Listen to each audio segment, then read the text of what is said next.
Bringing us home, a coach from 2009 to 2012. Please welcome Nguyen.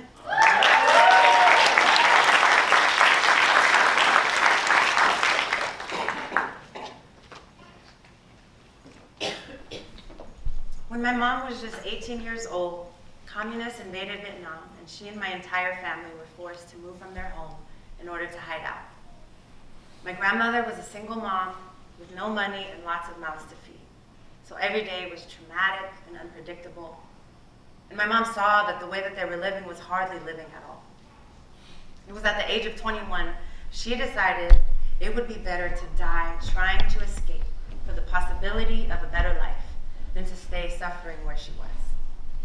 So with that, she left her mom, 3 sisters that were there at the time, and her brother, without even getting the chance to say goodbye. And by making this decision, my mom single-handedly changed her life and the lives of all my family members, myself included, for generations to come.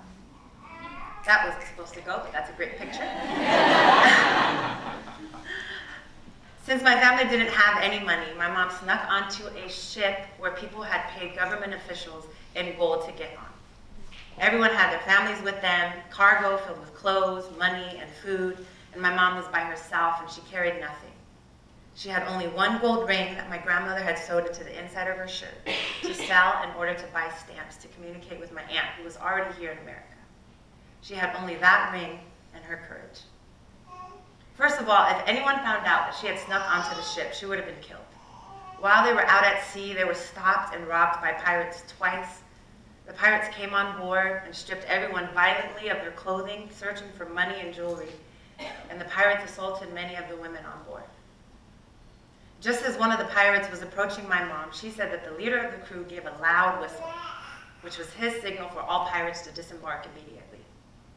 This happened in the moment before that pirate could lay a finger on my mom, and to this day, she still explains it as nothing else but an act of God and His grace.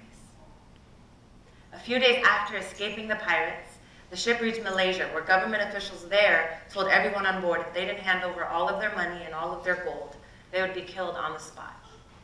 So while many people were turning in the little money that they had left over, somehow my mom was miraculously overlooked in this process, even though she had found and hidden gold inside of her clothing. Then, when they finally thought they were able to leave Malaysia, another government ship rammed into the ship that my mom was on, pierced it, and took off. The ship was sinking, and all the women and children, including my mom, took off to the top deck, while all the men were dumping out buckets of water back into the ocean as fast as they could. And then, out of nowhere, a U.S. ship came just in time to save them. And this ship took everybody on board, took them all safely to Indonesia. Every day here, my mom would climb up a mountainside to gather fruit, to come back down and sell for money for food. And every night, she slept on a bed made of branches. For 8 months, she went to bed hungry, hoping and dreaming of the better life that she had left her home for, and praying for my aunt's paperwork to be processed. There was something she had with her now that she didn't take with her on the ship when she left home. Even though she hadn't reached her destination yet, her whole journey so far was filled with life-threatening situations that my mom miraculously survived in order to get to where she was. For that, she had gratitude. Every day, even though she had literally nothing, she rehearsed her miracles, and her gratitude for these miracles helped to push her forward. Every day I look at my mom and I am so incredibly grateful for her courage to fight for her life, even when it didn't seem like life was fighting for her. Because of her superhuman tenacity to fight and her gratitude that propelled her to keep fighting, not only am I alive, but I have had a life that is full. And for that, I have nothing but gratitude. This gratitude inspires my heart to serve others, because in the kids who have called me Coach Ann, and in the kids who have called me Miss Nguyen, I see the same fight, the same superhuman tenacity. About 3 years ago, I had a student that I'll call Ariana for today's purposes. I was her 8th grade teacher, her 8th grade PAVE teacher, her 8th grade counselor, and her basketball coach. PAVE was a counseling class that I created with my best friend, who's here tonight, to help students learn important life This PAVE was a counseling class that helped students learn important life lessons while helping them to increase their GPAs for 8th grade graduation. Now, Ariana was so excited to be a part of PAVE because she knew she desperately needed it in order to graduate.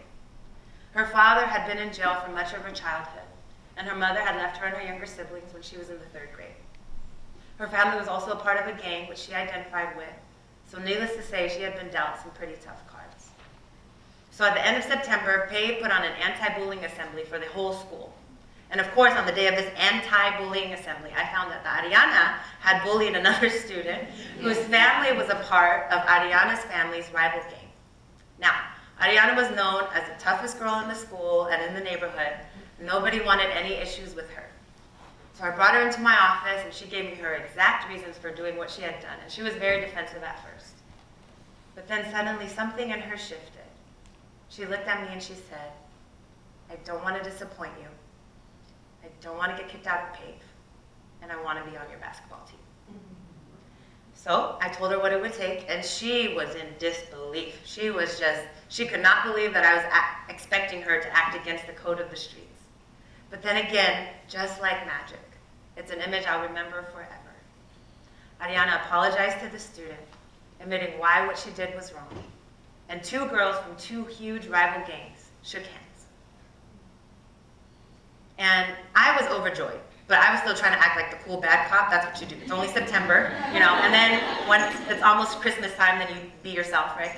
So I was still trying to act like the cool bad cop. And it was time to go to PAVE class, and she still looked discouraged.